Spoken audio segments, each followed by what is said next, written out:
Passons 1185, Madame Kuster. Oui, merci Monsieur le Ministre de votre écoute bienveillante pour une élue parisienne qui parfois n'a pas les mêmes, en effet, considérations ou attentes que ses collègues. Alors, cet amendement est particulièrement important puisqu'il vise le travail du dimanche et il a pour objet d'autoriser les établissements de vente au détail qui mettent à disposition des biens et des services à ouvrir leurs portes le dimanche sur l'ensemble du territoire parisien. La loi du 6 août 2015 limite actuellement cette autorisation aux zones touristiques internationales, les fameuses ZTI, dont une jurisprudence administrative récente a fait la preuve, s'agissant de la capitale, du caractère inopérant. Ainsi, le tribunal administratif de Paris a notamment annulé l'arrêté créant une ZTI dans le secteur dit Terne-Maillot, dans le 17e arrondissement dont je suis l'élu, au motif que la zone ne dispose pas d'un rayonnement international et n'est pas desservie par des infrastructures de transport d'importance nationale ou internationale et ne connaît pas d'affluence exceptionnelle. Une décision évidemment extrêmement surprenante si l'on considère les infrastructures existantes, puisqu'il s'agit ici du Palais des Congrès, d'hôtels internationaux, de la ligne 1, du RERC, etc., de la modernisation du RERE et du tramway T3 qui va arriver. Donc un nouvel arrêté du ministre de l'économie a permis de proroger l'autorisation, soyez-en ici remerciés, mais sans pour autant lever l'insécurité juridique qui entoure la notion de ZTI. Cet amendement vise donc à reconnaître le caractère spécifique de Paris et à étendre le travail dominical à l'ensemble des établissements de vente au détail de la capitale. Je vous remercie. Je vous remercie, Madame Kuster. Quel est l'avis de la Commission, Monsieur le rapporteur? Oui, nous sommes bien évidemment tous attachés au travail parlementaire, à sa qualité. Il y a une mission d'évaluation qui est en cours, qui rassemble des députés qui viennent de différentes commissions. Cette mission d'évaluation est conduite par Yves Blin. Nous devrions cet automne avoir les conclusions de cette mission. En ce moment se déroulent des auditions. Il y a un vrai travail d'évaluation, de concertation avec les différents acteurs.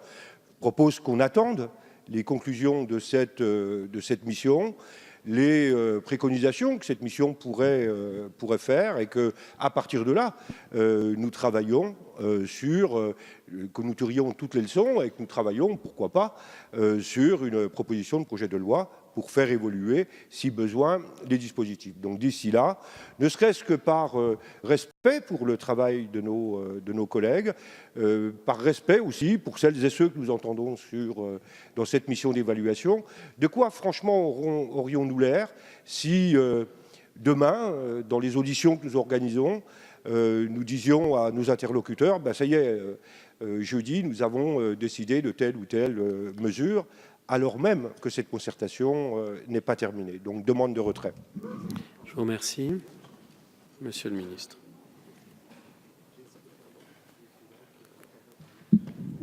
Oui, je voudrais proposer à la suite de Denis Sommer à Madame Kuster de retirer son amendement.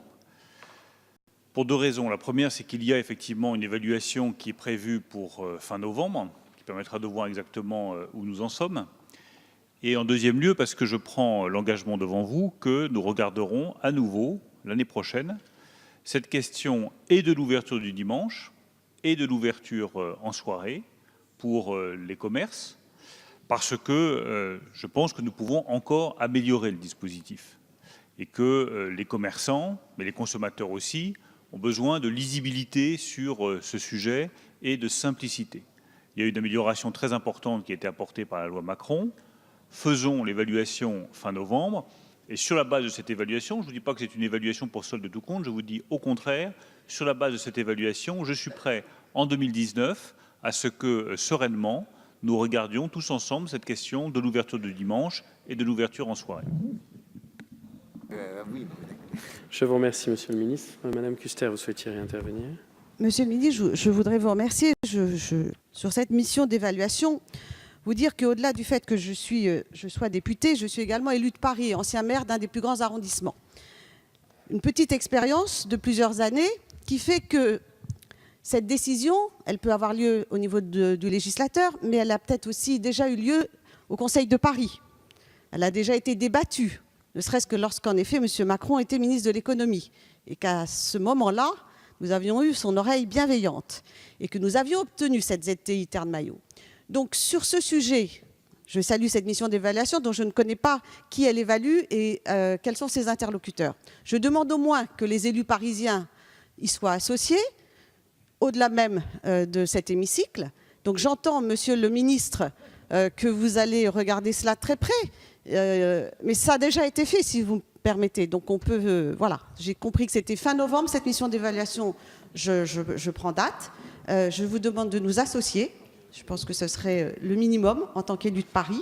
Et vous rappelez aussi le souci qui est le nôtre de pouvoir améliorer la loi au plus près des différents territoires. Et le territoire parisien est un territoire comme un autre. Je vous remercie.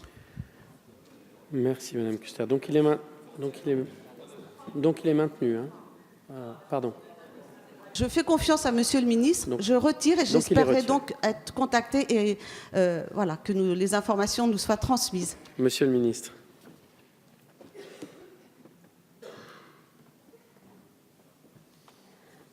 Alors, n'allez pas en tirer quelques conséquences sur mes intentions vis-à-vis des élections municipales à Paris, mais je suis très attentif aux élus de Paris.